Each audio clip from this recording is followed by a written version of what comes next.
Enkwaniza gwe naali ku News Media Uganda waswa Emma atera YouTube channel yonna mwebale kuba nga mutugoberera mpola mpola. Week eno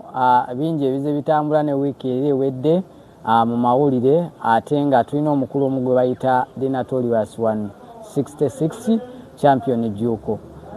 Manya gonna gagge oyinza okwebuuza amanya gonna yagajjawa naye olunaku nasooka omukolako interview yannyonnyola buli erinnya kwe lyava okubanga ate limuweebwa oba nga alifuna. Nze ambassador wa Kabi once again mukulu ono nabagamba nti mubaleetera mu nsonga ezimu ez'okuba nga tukubaganya mu birowoozo ye nga bwalaba ebintu ate oba oliawo ng'embeera eyo yali agibaddemuuko. Wiki nga ziizo eziyise twalaba omukulu ow'omukabira gwe basalako ebintu bye byonna byonna ate ne babisaanyaawo. Emmotoka zaalinga 5 enzigi eziriko endabirwamu zonna ne bazaayasayasa. Titwalabawo bakulu bonna ate ng'ebiseera ebisinga tutera omulaba nnyo ku live nga ttiimu yonna weeri awo eri mukola ki eri mu kukiiringa nga wenyumirwa. So twagenda okulaba akafaananyi oba kaali katuufu oba tekaali katuufu, naye wekagambya nti kaali katuufu alina interview gye yabaddeko ne bamubuuza okubanga nti baamulengera nga bamusiiringi adduka ekitegeera. So anaajogerako ekitegeeza nti yali ye kubonza okusooka nali simanyi nti oba yeye. So omukulu Juko ono oyinza okwebuuza lwaki gwe tunoonyeza okuba nga tanya zino ensonga. Yaliko mu Fangoni Forest ng'era musajja yali wankizo nnyo mu Fangoni omwo nga ebintu byonna ebigenda maaso abitegera bulungi nnyo, era nga y'omu wetwandibadde tuyita team leader yali ng'akumaakuma banne betwandiyise ng'eggaali gye bagamba nti omukulu eggaali gy'atambula nayo, wabula ye gye yavudde ne yeewakana n'agamba nti yetatambula na ggaali atambula ne security. So byonna omukulu sooka babuuzeeko abakulaba. Mujye baliko mwena abatulaba. Naffe tuli basanyufu basangawo wano okuba nga batulaba. Nze champion Juko 66 The Notorious 1. Omusajja ayimirira ku mazima ge ayogera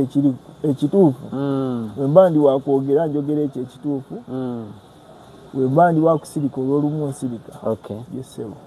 nga tunagenda maaso oli tiimu ki? Oli tiimu Uncle P oli tiimu Fangoni? Nze nali nalekerawo okusapootinga nti omuyimbi oba ogamba nti ki niwabeerawo omuntu gweobeerako ku sayidi n'ogamba olw'ebikolwa bye kambeere ku sayidi eno. Tetubeera nti tubeera tiimu nga we nali kwale ku tiimu ya Alien tinaliko ku tiimu ya Alien namuwagira era mwagala, naye kase ebikolwa bye bikyuka mba nange nyinza okyuka obutakuwagira n'obutakwagala. Kati sawa zino lwaki nti Palaso oyinza omuwa pardon y'amaanyi ku sayidi yange nti kyova nkugambye nti nyinza okuba ndi ku sayidi ya Palaso, si ku sayidi ye wabula okumwagala olw'ebikolwa bye. Bikolwa nga ki? Kuyimba ati yakola mu kabira oba bikolwa ki by'oyinza okuleetera okuba nga omwagala Palaso? Nti sofa we yakolera ensobi yo yakubira Alien oluyi wayiseewo omwaka gumu todangamu omwolya nti akubye ono abadde mu kavuyo bwe kati bikomyewo wayiseewo omwaka nga gumu naye ng'era bamaze mu provokinga. Tegeeza yeekuumye nnyo newankubaddeyo omuntu ali dangerous y'omuntu atali mu mumativu ng'omukozeeko ki obulabi naye neyeekuuma okumala eryo ebbanga. Weebuuze abalala bali dangerous beekuumye okakasa okumala ebbanga eryo lyonna. Nze omuntu yenna wemanya nti oyo vumbi naye ng'amazeeko emyaka 2 oba emyezi nga 5 nga talina gwakubye eŋŋuumi muwa respect. Wa vumbi yenna ng'osobola omalako omwaka nga tokubye wadde omuntu oluyi, ekyo ye respect yesinga. Naye obanga oli vumbi nga buli kadde okuba muntu kitegeeza oba tonaakuyigira tonaakutegeera kuba vumbi ye vumbi kyetagisa ki kyova nze sayidi nkugambire nti sayidi eno nza okuba ku sayidi ya Palaso kulw'ebikolwa bye simuwagira ku kyeyakola naye olw'obugumiikiriza bw'alina. Twasemba okulabagana nga omukulu ewiiki eddako oba olwali lunaku lumu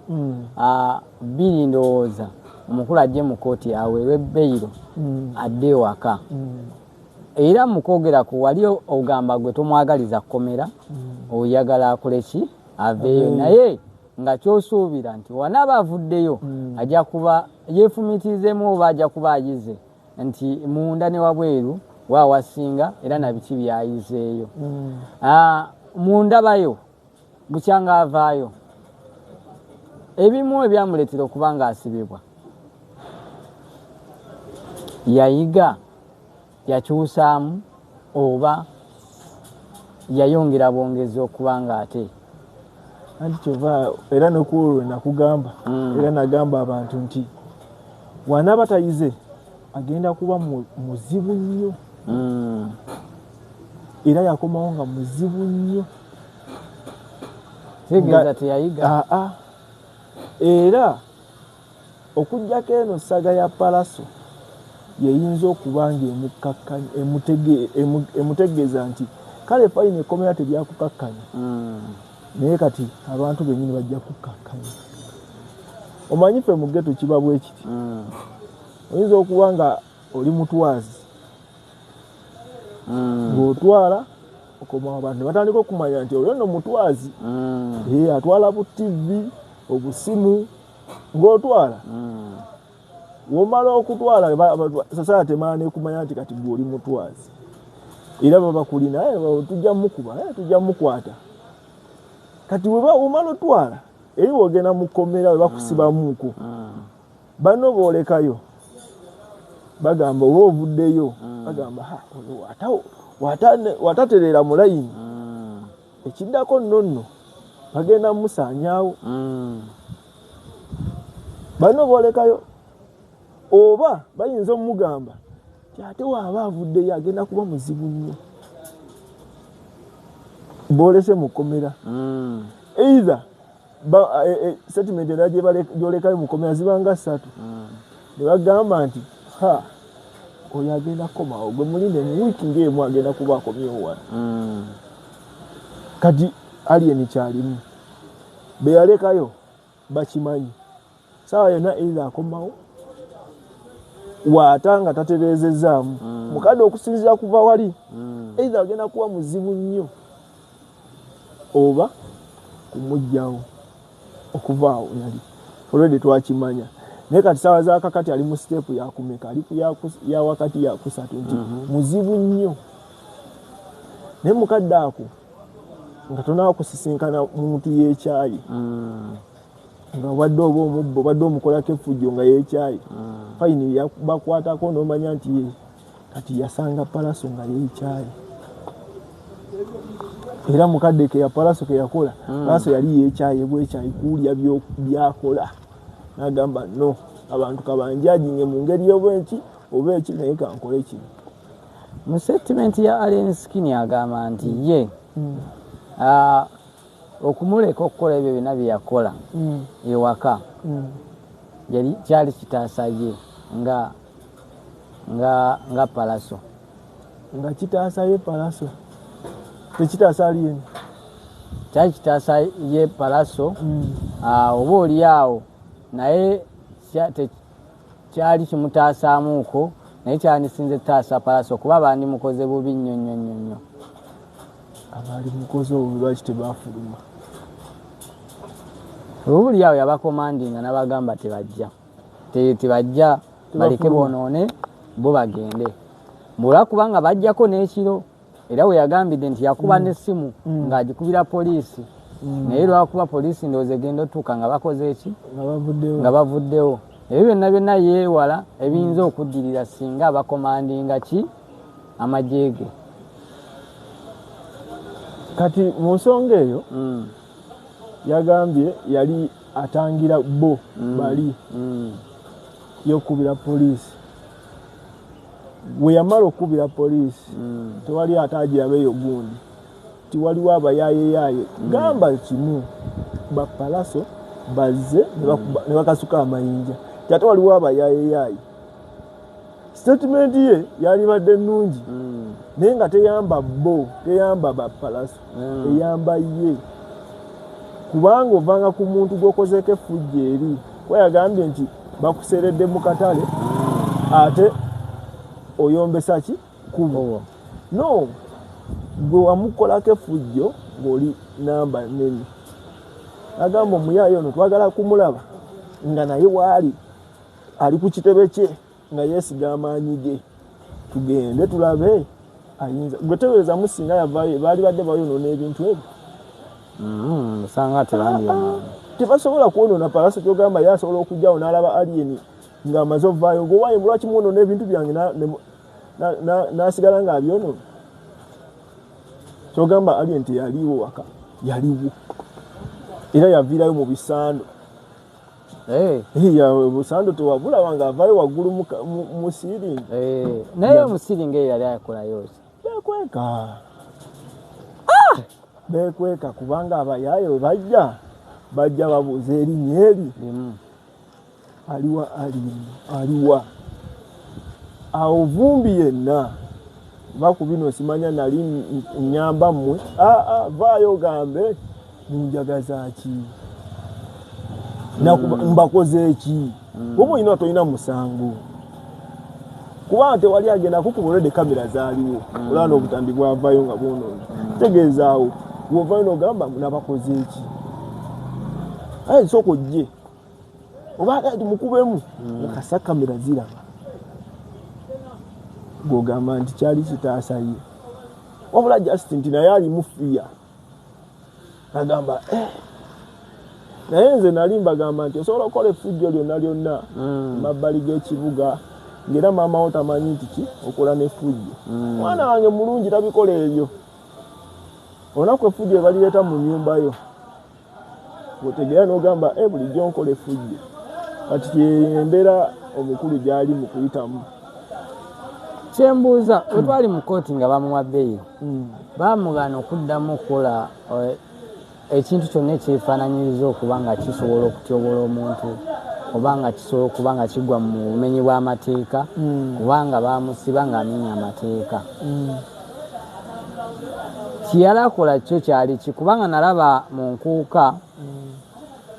oba amawulire nagalaba ku NTV nga galaga nti egaali ya Lenskin tiyayisa bulungi abantu oba abakyakazi abali bazze okusanyuka mu nkuuka era ne bagamba n'okugamba infact ye yagamba n'agamba ng'abuuza abafango ne muliwa kubanga kino kiyamba mmwe wanika omukono amanyi we muli ekyo kikyalagezako tegeeza yali koodi kuba sofa nze nawulirako yagamba buli muntu ali ku gaali ye abantu balinganga bali ku gaali ye balinganga 25 abagamba buli ali ku gaali ye andeetere mikwano gwe oba bakyaliibi basatu n'aba basatu baleeteyo bakyaliibi mu nkuuka like nga bazze kusasula oba nga bo bagenda kugira ku gaali alien ng'enkuuka tenaba kubaawo egenda kubaawo nga ne bo bano bakyaliibi bano baleeteyo basatu soka baali abantu nga 15 abajira ku gaali alien scheme tebajira bo bayingira ne basasula naye nga bamanyi order egenda maaso ndi koodi weeba bweti yena gwe mulaba n'akacupa era mu nkuuka watuuka ekiseera nga akacupa okalaba ng'oyagala kasindika eri kaleme obutakusemberera olw'ensonga ndi buli wakwatanga akacupa eba kuba kwebaka bakwebasizaawo naye ebyo byonna mu bulamu bw'aba ghetto youth nkimanyi bulungi buli ghetto youth eyalaba ebintu ebyo si mwesanyufu era akivumirira ekyokuba ng'osobola okolaboratinga okuba abantu abatalina namaanyi abatamanyi kye bakola kuba waliwo kubanga kyebamanya sente ze yakola kwolwo olunaku zisinga neze bamusasudde okujja okuyimba ku kivu kubanga tosobola kugamba geto yuti nti omutaddeko kyebiri kyazze kuba jasi muntu akasuka kacupa amala amuleke nga tamugjeeko kyamugjeeko era bwebalamu amasimu agabula byamugjeeko bidawuwe oba biba bya toyuto abagize era biba birina kugenda ow'omukulu tosobola genda nti oba bakubye essimu nga ate omale n'ogitwala ewa promota gwe kennyini ono yakwadde ddiiro eyo oleese bumeka obusimu ideese mu buno katukutemerako 15 ezisigadde zigenda eno gwebalabalamu abantu 150 wabanga buli omu kale ekinene nnyo akomawo na simu emwemu ekitone ennyo emwemu nga buli simu ya mitwalo ameka oba obalansinga munoolaba we bayitira naye ng'ebyo byonna ebikolwa babivumirira okuva ne bapromota ne bavaayo ne babivumirira naye okubivumirira si kyekikulu omuntu yakikola waali ebyo na Palaso yasinzira ku ebyo okulumbe waali nagamba naye omusajja ono era sofa lwaki abantu basanyuka nnyo saa zino nga Palaso ayimba not that nti ennyimba za Palaso nungi of course ennyimba za Palaso nungi naye ekyenjawulo ekiriwo nti bawulira nga oli yali abalinnyeko nnyo kati bafunye omununuzi waabwe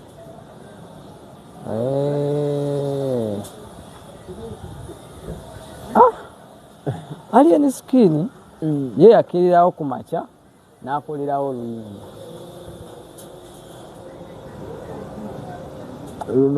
oli wavayo nalowooza nti oba ye kyeyalabala akole oluyimba oba amukolemu ennyimba kati ye Alien Skin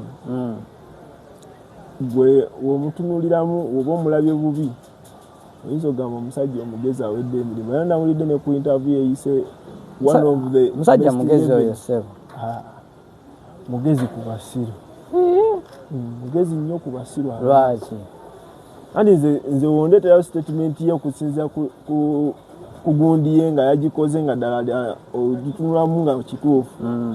yagenze n'agamba nti lwaki singa ye yalumba ewa Palaso saawa zino teyali badde munda mwebuuze kale fayini singa gwe yalumba ewa Palaso wali badde saa zino oli munda mukomera ye Alien yali badde munda mukomera oba singa alumba ewa Spice Dana newebuuze Palaso yakakola bimeka gwe byobadde zookola kitegeeza yakkiriza nti mumenyi w'amateeka kubanga alina interview gye bamubuuziza ne bamubuuza lwaki teyagenda n'aloopa okuggyako nga ye gavumenti omusanga gulinamu interest so ogenda neekola byekola naye nga nze nkimanyi bulungi omumenyi w'amateeka tasobola kuwababira ate amenya amateeka bwekubanga mbubukyanga abeerawo mbu bamukoze ebikolobero bingi naye talina referensi yonna gye yali afunye eyo mbuno oba agenda afune ku poliisi mu njala kwata gundi anaafuna atya referensi nga naye agamenya kati ye wanaaba asigala dde akikola next time eno yali sample oguddako kigenda kuba so worse omuntu nga yeekyaya aba mulala omuntu nga yeekyaya asobola okwokyeza mu nnyumba naye nga badde tomusuubiramu kwokyamu mu nnyumba singa ekyakimanya nagamba oke fayini nyina bavumbi kuba alina bavumbi nze sitera naboogerako baana abo kuba abaana abasinga nze abatwalayo abakabi siboogerako because nze manyi abasibye akatambaala ku maaso ali omu kuba nze gwe mba njogerako eizawa yakyuseemu oba aterezeemu yeerange nasuubira justice mu bantu batandika omwagala ng'ebikolwa bye byambwa yavudde n'akola statement era ku Galaxy okukwenyini n'agamba nti nina bakyali bange bembadde nabo badogo bange yatuyise na dogo badogo bange bafiki Gaza babiswanka bajuuko nti obalaba nga banzijonkera webuze yaani avudde ku saidi yo n'aba nga takujjonkera ku bonna kuliko akuvuma akuwemula wabula ayogera ku neeyisaayo gwe n'okitwala nti akujjonkera teriyo wadde n'ogu bwagamba nti wuyu yavudde mu fangoni tamuyinaako buzibu nga nekyozeni yennyini yavaayo okola kuba nti olaba okuva mu fangoni olina okuba ng'omaze nti kati nsazeewo nina mulimu gwange gwenkola osobola okusigala ng'oyimiridde kyozeni yakigezaako era n'ensonga ezajjayo kyozeni mbi nnyo nnyo oziwulirako oyinza ogamba naye mwana okyali ono lwaki mbeerayo zitya nnyo so zitugambako wano kubanga si kirungi ate okukweka kyozeni era tikali yetasobola kuvaayo okuwogera ate naffe tetugenda mumwogerera tugenda muleka omutima gwe ye kennyini nze juzi waliwo weyavaayo okwo nankoonako kasimu nga tulina ka project keyali agala tukole naye ate nze yagenda okuŋŋamba ka project okukakola nga ate ebyo nze nabivaamu dda ng'ate nyina ebirala byengobako naye nemugamba okay nze we nalaba essimu nenkwata ka vidiyo nga kyozeni yennyini anzijonkera olwa alien nenkaddayo nenkazaayo nankubira simu naŋŋamba kyali wange bwali butamanya ngamba okay nze bangi abaze nga bavaayo nga baŋŋamba bwali butamanya ne kyozeni yennyini akyogera naye kyozeni yayita mu kunyigirizibwa n'avaa ne ku media saa zino taliiko ajja lwalumu n'alyako just nti vayibu yagiraba asobola gifunira eri wokka naye nga aba n'ekimuluma ku mutima kyatajja kuvaayo kwogera ku media oba tatajja vaayo kugamba kyaliwe nti mwana wankola ekintu kino naye nze wonkola ekikyamu nkugambirawo ate newokikola kyali wange nkigambirawo nze nkimanyi newanagiraba wano alien akimanyi kyeyakola kyozeni naye ng'ekyali badde mu reality ffe totuyita baddoogo twali bakyalibo esibangako ddoogowo nti ndi ku kidookyo nali kyaliwo nali mukwano gwo eyali akwagala eri akwagaliza ebingi era interview yo natunulidde neŋŋamba naye ono kyali ayita Fikigaza mbu ddoogo we Fikigaza yali kyaliwe yasi kumubeereramu ayambuke tere tubeeranga twabeerako bakyali okujjako ng'aliyo bali baddoogo be era kati saawa zino alina baddoogo be nga yagambye nti security ye abo be baddoogo bo abakkiriza obatambuliza mu nkwawa naye nze naliko kyaliwo era mu bwakyali nga tuyina kuba nga twewa magezi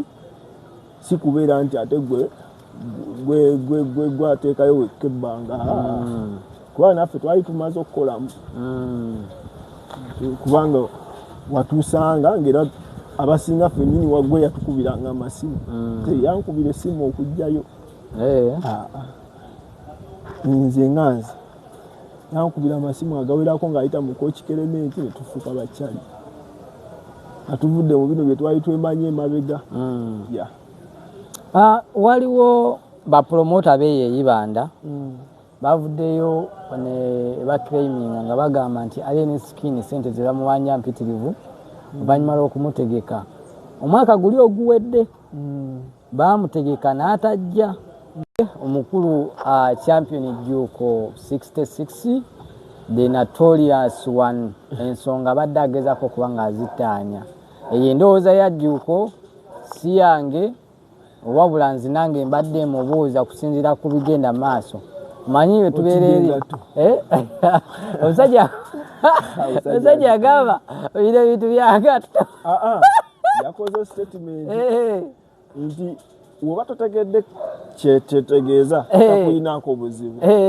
kati gwe oba omanye nga tokyetegeeza kitegeeza kikukwatako naye ate kati notunuulire omusajja waffe kati ngono nze nina buzibu ki talina buzibu era oba okoze ensobi okulumbagana ono sina mutawaana bonna ambasada waffe omulamba kakati nze just nange mba noonya bunoonya okumanya ebitambula mu gwa kati tutubuuze era nga mulina kubuuza ffe abali connected esegedde so embeera bwetyo bwetambudde olunaku olwaleero mubeere bulungi.